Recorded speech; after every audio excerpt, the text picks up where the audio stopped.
اس ویڈیو کو پیش کرنے میں تعاون کیا ہے آرکڈ پرائمری اینڈ ہائی اسکول، احمد ٹورس اینڈ ٹریولز، رحمت فنکشن ہال۔ السلام علیکم ناظرین، ناز ٹی وی میں آپ کا استقبال ہے۔ جامعہ اسلامیہ نور الاسلام چڑگوپا کے 9 حفاظ کرام کی دستار بندی عمل میں آئی۔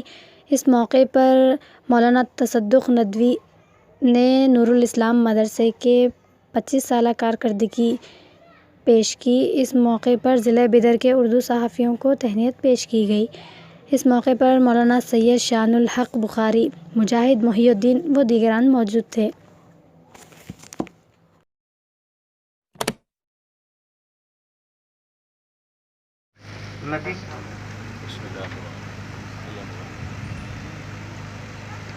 ماشاء اللہ، جزاک اللہ۔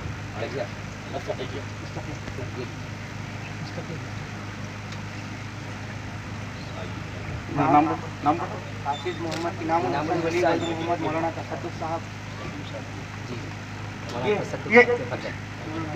نہیں، وہ چھوٹی ہے، یہ وہ کس کی ہے؟ ادھر لاؤ، وہ کس کی ہے؟ نام کھول کے۔ حافظ محمد داؤد ولد محمد چاند بادشاہ بینر سے۔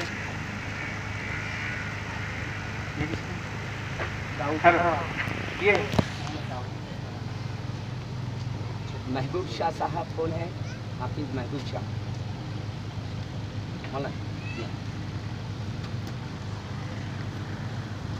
ماشاء اللہ۔ حافظ محمد نواز الدین ولد محمد حسام الدین بن نواز۔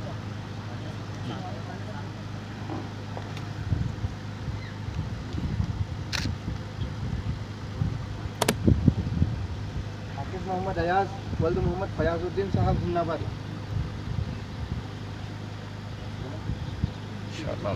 حافظ محمد محسن حافظ محمد محسن ولد محمد معین الدین صاحب اڑبال۔ ایک طالب علم ہے محمد حسیب الدین ولد محمد شمس الدین۔ یہ ان کے والدین امریکہ میں رہتے ہیں، ان کو بلوا لیا ہے تو ان کے دادا آئے ہیں، یہ دستار انہی کو پہنا دیا جاتا ہے۔ جناب خواجہ سلیم الدین شرف۔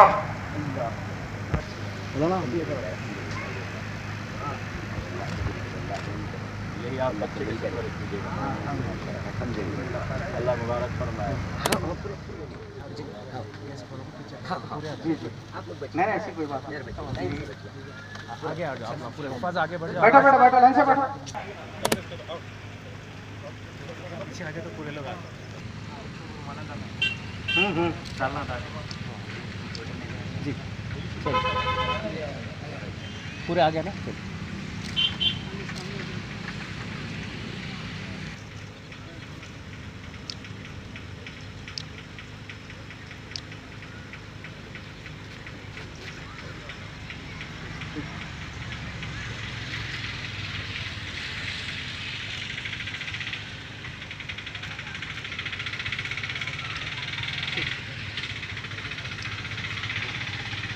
میں ایک محلے کے عاشور خانے میں مکتب کی شکل میں نور الاسلام کے نام سے ایک علم کی شمع روشن کی گئی تھی۔ الحمدللہ وہ مکتب 2 سال کے عرصے میں وہاں کے طلباء اس قابل ہوئے کہ حفظ کی تعلیم شروع کی جائے، تو 10 طلباء کو لے کر ایک کرائے کے مکان میں شعب حفظ کا آغاز کیا گیا ہمہ وقتی طور پر۔ پھر 3 سال کے عرصے میں ایک بیچ 10 طلباء پر مشتمل نکلا الحمدللہ، اور مزید تعداد بڑھتی گئی، ذاتی بلڈنگ کی ضرورت پڑی، تو اس موقع پر زمین کی تلاش تھی، تو ہمارے مرحوم الحاج محمد معین الدین صاحب مشکوری، انہوں نے مالک الحمدللہ ہوٹل حیدرآباد نے 2 ایکڑ زمین مدرسے کے لیے وقف کی، اور الحمدللہ آج اسی سرزمین پر یہ ادارہ قائم ہے، اور یہ چل رہا ہے آپ حضرات کے تعاون سے الحمدللہ ہر سال 5, 6, 8, 10 اس طریقے سے طلباء حافظ قرآن بن کر نکل رہے ہیں اور اپنے علاقوں میں وہ دین کی خدمت انجام دے رہے ہیں. یہاں سے تکمیل حفظ کے بعد عالم کورس کر رہے ہیں اور ملک کی بڑی جامعات سے فارغ ہو کر وہ ملک کے مختلف علاقوں میں دین کی خدمت انجام دے رہے ہیں. تو یہ اس موقع پر میں اللہ تبارک و تعالیٰ کا شکر ادا کرتا ہوں کہ اللہ تبارک و تعالیٰ نے مجھ جیسے کمزور ناتواں انسان سے یہ عظیم الشان کام انجام لے رہا ہے. اور اس موقع پر میرے مرشد و مربی استاذ الاساتذہ مجھے یاد آ رہے ہیں جن کی نصیحت پر میں اپنے وطن کا رخ کیا. جب میں 1996 میں دارالعلوم ندوۃ العلماء لکھنؤ سے فارغ ہو رہا تھا تو اس وقت اسلامی عالم اسلامی کی ایک ممتاز شخصیت شیخ العربی والعجم حضرت مولانا ابو الحسن علی ندوی رحمۃ اللہ علیہ وہ باحیات تھے. تو فراغت کے بعد میں حضرت سے ملاقات کے لیے گیا تو حضرت سے میں نے دعا کی درخواست کی اور نصیحت کرنے کے لیے عرض کیا اور کہا کہ تعلیمی سلسلہ منقطع ہو رہا ہے, اب میں عملی میدان میں قدم رکھنے جا رہا ہوں, میرے لیے کچھ نصیحت فرمائیے. تو انہوں نے کہا کہ آپ کہاں کے رہنے والے ہیں؟ تو میں نے کہا کہ اصلاً تو میں گاؤں کا رہنے والا ہوں, لیکن میرے والدین بھائی بہنیں سب حیدرآباد منتقل ہو چکے ہیں اور وہیں پر قیام پذیر ہیں. تو انہوں نے کہا کہ ہماری تمہارے لیے یہی ایک وصیت اور نصیحت ہے کہ تم اپنے گاؤں میں جا کر دین کا کام کرو. میں نے کہا کہ حضرت گاؤں میں بڑا مشکل ہے کام کرنا اور گاؤں میں جا کر جو ہے بڑے مسائل ہیں. تو حضرت نے کہا کوئی مسائل نہیں ہیں, اخلاص کے ساتھ کام شروع کرو, اللہ کی غیبی مدد آئے گی. اور کہا کہ جو جملہ دل پر نشتر کی طرح لگا وہ یہ جملہ تھا کہ رہا روزی روٹی کا معاملہ, گاؤں کا خدا شہر کا خدا الگ نہیں ہے, خدا ایک ہی ہے. جو خدا شہر والوں کو روزی دے رہا ہے وہ خدا بھی جو ہے گاؤں والوں کو روزی دے گا. اور روزی روٹی کے پیچھے نہ پڑو اور گاؤں میں جا کر کام کرو. اور اس ملک کے حالات بڑے خطرناک ہیں اور تشویشناک ہیں. شہروں میں تو بہت سارے علماء تم کو ملیں گے کام کرنے کے لیے, لیکن اس وقت گاؤں اور دیہاتوں میں کام کرنے کی ضرورت ہے. تو پھر میں حضرت کی وصیت پر نصیحت پر میں گھر آیا اور آ کر اپنے والدین سے اجازت لی. تو والدین نے منع کیا کہ وہاں ہم معاش کی تلاش میں حیدرآباد منتقل ہوئے اور تم وہیں پر جا کر بسنا چاہتے ہو اور ہم تمہیں اجازت نہیں دیتے. پھر میں نے منت و سماجت کی اور ان سے ان کو منوایا. پھر ان کی اجازت پر میں اپنے وطن منتقل ہوا. اور اس معاملے میں میری والدہ مرحومہ وہ اس وقت یاد آتی ہیں, ان کی تربیت مجھے اس مقام پر پہنچائی.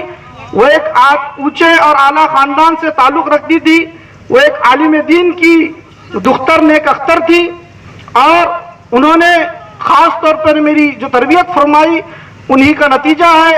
اور میرے والد محترم کی دعاؤں کا صدقہ ہے کہ اللہ پاک نے دین کا یہ کام مجھ سے لے رہا ہے. آپ حضرات دعا فرمائیں کہ اس سلسلے کو اللہ پاک تا قیامت تک جاری اور ساری رکھے اور اس علم کی جو شمع روشن کی گئی ہے سارے عالم میں اللہ پاک اس کے فیض کو عام اور تام فرمائیں. میں اس کے بعد جناب محمد خواجہ پاشا صاحب کو سے درخواست کرتا ہوں کہ وہ مختصر طور پر سالانہ رپورٹ پیش کریں, پھر اس کے بعد حضرات علماء کرام کے خطابات ہوں گے.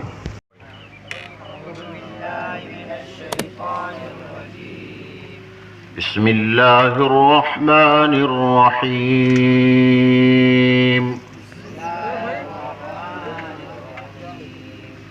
إن المتقين في ظلال وعيون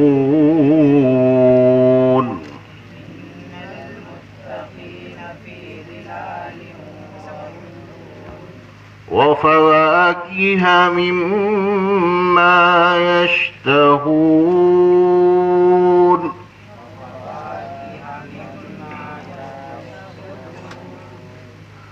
كلوا واشربوا هنيئا بما كنتم تعملون كلوا واشربوا هنيئا بما كنتم تعملون إنا كذلك نجزي المحسنين إنا كذلك نجزي المحسنين ويل يومئذ للمكذبين ويل يومئذ للمكذبين كلوا وتمتعوا قليلا إنكم مجرمون كلوا وتمتعوا قليلا إنكم مجرمون ويل يومئذ للمكذبين ويل يومئذ للمكذبين وإذا قيل لهم اركعوا لا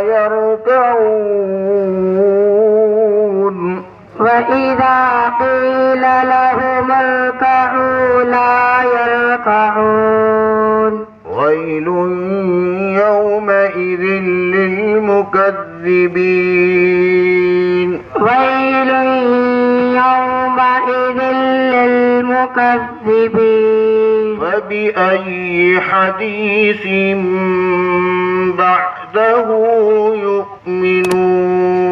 يؤمنون فبأي حديث بعده يؤمنون بسم الله الرحمن الرحيم بسم الله الرحمن الرحيم الحمد لله رب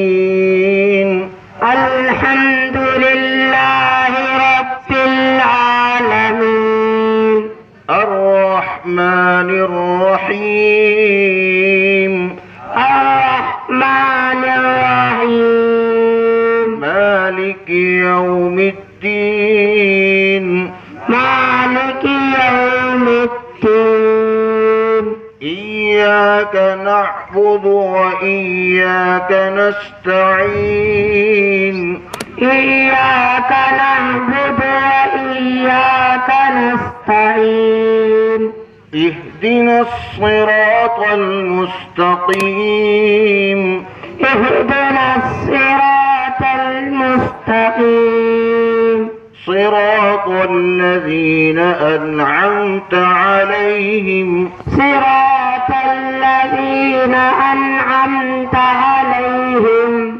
غير المغضوب عليهم ولا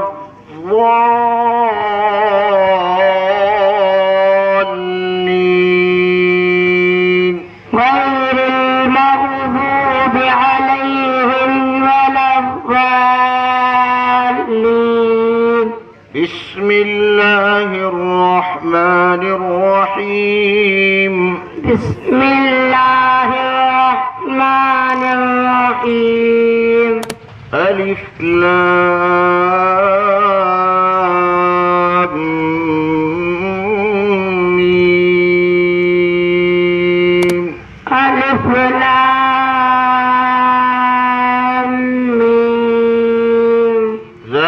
ذلك الكتاب لا ريب فيه ذلك الكتاب لا ريب فيه هدى للمتقين هدى للمتقين الذين يؤمنون بالغيب ويقيمون الصلاة ومما رزقناهم ينفقون الذين يؤمنون بالغيب ويقيمون الصلاة ما رزقناهم ينفقون والذين يؤمنون بما أنزل إليك وما أنزل من قبلك والذين يؤمنون بما أنزل إليك وما أنزل من قبلك وبالآخرة هم يوقنون وبالآخرة هم يوقنون أولئك على هدى من ربهم وأولئك هم المفلحون أولئك على هدى من ربهم وأولئك هم المفلحون صدق الله العظيم صدق الله العظيم سے کھڑے ہو جائیں اور اصل جو محنت ہے وہ مولانا کی محنت ہے. ہم مولانا کی شال پوشی اور گل پوشی کرنے جا رہے ہیں. آپ حضرات سے گزارش ہے آپ مولانا کی تالیوں کی گونج کے ساتھ شال پوشی اور گل پوشی فرمائیں. اور ہمارے اطراف و اکناف کے جتنے بھی ہیں اڈوان نرنا متنگی مدرگی پڑمبل اور ہڑگی ہمناباد بسوا کلیان راجیشور بگدل جتنے بھی جہاں سے علماء اکرام خاص طور سے بیدر سے جو علماء اکرام آئے ہیں اور حیدرآباد سے میرے جتنے بھی بھائی آئے ہیں ان کا بھی میں تہہ دل سے شکریہ ادا کرتا ہوں اور خاص طور سے میرے ماں بہنوں کا بھی خاص طور سے میں تہہ دل سے شکریہ ادا کرتا ہوں میری جانب سے اور کمیٹی کی جانب سے کیونکہ وقت مولانا کے دوسرے ہاتھ ہیں ہمارے اسلم میاں صاحب.